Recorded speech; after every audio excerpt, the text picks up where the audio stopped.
and welcome. This is Gwen. Let's talk about patch 12.20 notes, League of Legends' latest October patch, a not so spooky patch. With preseason right around the corner and worlds close to finals, we can expect a few smaller patches to adjust where necessary and give some champions that fell out of the limelight a tiny bit of love. Maokai and Aatrox, two very dominant champions at Worlds, are receiving well-needed nerfs to their kits, while Blitzcrank is being pushed further and further into being a jungler. Even if the highlight of this patch may be the bewitching skyline, we recommend not to sleep on some of the buffs handed out to champions like Ramos and Ziggs. Happy Halloween! So let's start with champion adjustments, and the first one we have here is Blitzcrank. So the base stats here would be base 80 went from 62 down to 60. Base attack speed went from 0.65 down to 0.625. Then we have the passive, which is the shield amount 30% of maximum mana up down to 15 to 45% of maximum mana levels 1 to 18. Then we have W, which is damage to monsters. 60 to 180, levels 1 to 18, went all the way up to 60 to 122, levels 1 to 18. And then we have E, empowered auto attack damage against champions, 200 total AD plus 25 AP, all the way down to 175 total AD plus 25 AP. Damage to non-champions, still unchanged. And then we have the new skill, to the moon. Blitzcrank now has a chance to uppercut monsters to the moon when overkilling them. Blitzcrank has received a ton of buffs that are aimed to push him into a jungler role even further, while reducing his dominance as a support, which is achieved by adding level scalings to his mana shield and additional damage to monsters. Some players have already found success after the mini rework last patch with Gale Force plus Hail of Blades, full AP or Chemtech builds, but it has not taken off as hard as Riot would have wanted to. These additional and unnecessary buffs may even push Blitzcrank all the way into jungler top tiers. Next we have Elise. Let's start with Q, cast range from 625 down to 575, and range detection edge of Elise to the center of target's hitbox, which went to center of Elise to edge of target's hitbox. Actually, as this is a mechanical adjustment, it will not change her power as a champion. One Trix will still appreciate her being a bit smoother to execute though. Then let's start with champion buffs. Evelyn. Let's start with Q, which is the bonus magic damage to marked targets. 10, 20, 30, 40, 50 plus 25% AP. Actually went all the way up to 15, 25, 35, 45, 55 plus 25% AP. And W, which is a charm duration 1.25, 1.5, 1.75, 2 seconds, went all the way up to 1.25, 1.5, 1.75 to 2.25 seconds. Actually, Evelyn has been in the middle of the pack of assassin junglers with much needed buffs coming her way this patch. Bonus damage on Q is impactful despite the seemingly low numbers due to the frequency in which Q is cast both while clearing the jungle and against champions. What really makes her shine is the duration increase on her charm, an ability most Evelyn players max second. A fully leveled Evelyn charm will now CC almost as long as Malzahar's ult, making it even more difficult for her chosen target to escape distant death. Then we have Gwen. Let's start with magic per snip. 10, 14, 18, 22, 26, plus 5% AP. That went all the way up to 10, 15, 20, 25, 30, plus 5% AP.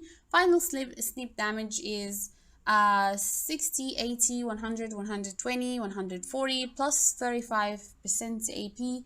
and that went to 60, 85, 110, 135, 160 plus 35% AP. Gwen has had a difficult time in the top lane since her 12.25 and 12.25 nerf aimed at her healing and true damage conversion with only a 40% win rate in tiers platinum and above. The buffs she received this patch are very minor, though with only slight increases to her base damage to test the waters for additional buffs or nerfs reverts coming down the line. We advise you to wait until she gets some additional love from the balanced team before picking her up again. Then next we have Jace. Let's start with W, mana restoration, 6, 8, 10, 12, 14, 16. That went to 10, 12, 14, 16, 18, 20. Then we have R, bonus armor and magic resist, 5, 15, 25, 35. That went to 5, 15, 25, 35 plus 7.5% bonus AD. Jace is currently experimented with a ton on the Korean server, where a few players have built him more like a bruiser, utilizing a Divine Sunderer rush. Those changes are absolutely massive for this new tankier playstyle. Not only is he going to have more mana to mess with his enemies in laning phases, Jace is going to be able to trade much more favorably now with additional resists on his hammer transformation.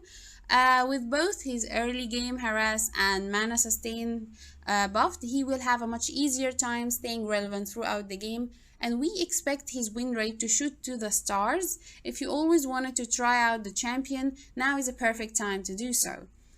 Coming up next is Kennen. Let's go with E, which is a Shadow Shuriken's Jutsu. After ending his E, Kennen's bonus attack speed buff will now allow him to surpass the 2.5x attack speed.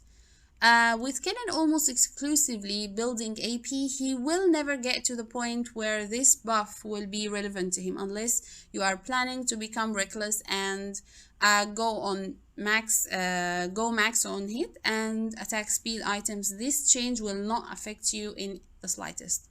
Then we have Rammus. Let's start with W, which is the self-slow went from 30% down to 0%, basically removed. And then we have R, dash speed, which is 105% of move speed that went up to 110% of move speed. Rammus is a champion that should only ever be picked once the opponent has logged in several attack speed or AT reliant champions, using him as a very effective counter pick against the enemy win condition. Removing the self-slow he inflicts on himself when casting his W spikes is massive, since it allows him to be far more sticky and weave in more empowered auto attacks, since he has already been a very strong pick for low elo matches. This is a fantastic opportunity to learn jungling or to add a new counter pick champion to your roster. In the right circumstances, Rammus will be close to unstoppable. The impact of these buffs cannot be understated. Then we have Wukong. Let's start with R, physical damage per cast, 18, 12, 16% of the target's maximum health. That went to, that's actually plus 220% AD, went all the way up to 8, 12, 16% of target's maximum health, which is a plus 275% AD. And Wukong is getting a lot of extra scaling damage on his ultimate in an attempt to bring him back into a viable spot as a top laner. These changes will most likely not be enough to give him that though. Unless you are going for something spicy like a lethality one-shot build, that increased scaling on his ult won't be very noticeable, and he will continue to suffer in the many bad matchups he faces in top lane. Next we have Ziggs. Q, magic damage, 85, 135, 185, 235, 285 plus 65% AP. That went all the way up to 95, 145, 195, 245, 295 plus 65% AP. Ziggs shares one thing with Evelyn, one of the most spammable abilities in the entire game. Every single one of those bouncing Qs will now do a flat 10 more damage, ramping up quickly over the course of the game, allowing him to both reach a point where he can clear the backline of caster minions much faster, as well as making him even more oppressive in lane. Ziggs has long been overlooked by many players despite his strength, and deserves the title of Sleeper OP more than anyone else in this patch. Next, we are going to go to champion nerfs, and let's start with Set. Base stats here: magic resist went from 32 down to 28, and the passive health regeneration per 5% of missing health went from 0.25, 0.512 down to 0.15, 0.512. Right punch AD ratio 50% bonus AD up to 50% bonus AD.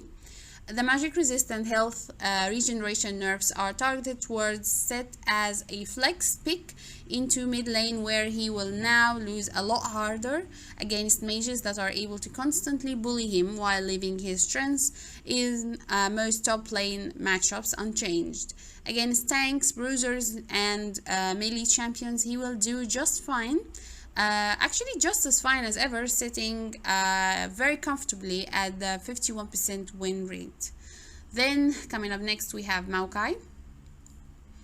Let's start with passive healing based on maximum health, plus 4.5% to 12% based on level. Maximum health went actually down to plus 4% to 10% based on level maximum health. Then we have R. Cooldown 120, 180 went up to 120, 110, and 100. So Maokai has been a menace in Worlds, being a priority pick for many teams. This nerf is aimed directly at his power as a jungler in late stages of the game, but fails to address the core reasons why is he such a high priority pick in the first place. Both his saplings and very difficult to avoid lockdown turn him into an objective control monster. For the nerfs to really affect him, the game has to progress to a point where he reaches level 16, which is already unlikely for a tank jungler, and most games will have been well decided by that point. We predict Maokai to remain an S+ tier pick in both solo and pro play.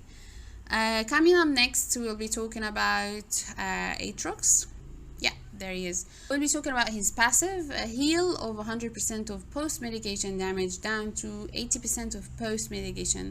Of the strong presence we have seen Aatrox have at Worlds, being a pick or ban champion, Riot realized that some nerfs were long past due for the Darkened Blade, starting with a nerf to his passive heal that will make him more susceptible to being bullied in the early stages of the game, with even harder nerfs announced for upcoming patches. It is impossible to predict where Aatrox will end up, and we would not recommend picking him up if you haven't already.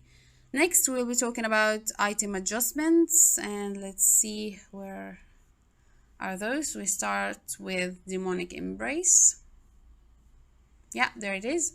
Health went down from 450 down to 350, ability power from 60 up to 70, and ranged burn damage per tick 1% maximum health down to 0.8% maximum health. Demonic Embrace has seen a ton of use from tanks and bruisers with AP scalings like Udyr and Maokai. Converting some of the power of the item from health into ability power is trying to de-incentivize those champions from picking the item up too frequently, while it's also slightly nerfing the ranged champions that have slotted this in for additional tick damage like Malzahar, Lilia, or Morgana. Overall, this change will not be the end of the world for those champions due to them benefiting more from the increased AP, and since the melee tick damage remains unchanged, you can still expect to see the likes of Maokai prioritize this item over the alternatives. Now we have the Frozen Heart item. which is the total cost went from 2,500 up to 2,700. Combined costs went from 600 up to 800. Armor went from 80 to 90. Rock solid damage reduction 7 plus 3.5 per 1000 health went down to 5 plus 3.5 per 1000 health. Taking a massive hit to its gold efficiency, Frozen Heart will only ever be worth considering to build specifically against auto attack heavy champions, and will be a fair bit harder to rush as a first or a second item option as well. It will no longer be the go-to first or second item choice for tanks looking to quickly build up a large amount of armor. Okay, the next armor, which is the Mortal Reminder, total cost went from 2,500 up to 2,600. Attack damage from 25 up to 35. Attack speed went from 25% down to 20%. Despite slight buffs coming to this patch, Mortal Reminder is still considered the worst grievous wound applying item in the game and should only be built in desperate scenarios by ADC champions, with Garen being the only one to comfortably slot this into his item build. Then we have Sterak's Gauge. The Claw the Catch bonus AD, 45% base AD went to 50% base AD. Lifeline shield amount from 75% bonus health decaying over 3.75 seconds up to 80% bonus health decaying over 4.5 seconds. Then actually Sterak's Gauge keeps getting buff after buff, making it a prime choice for any bruiser and sometimes even ADC.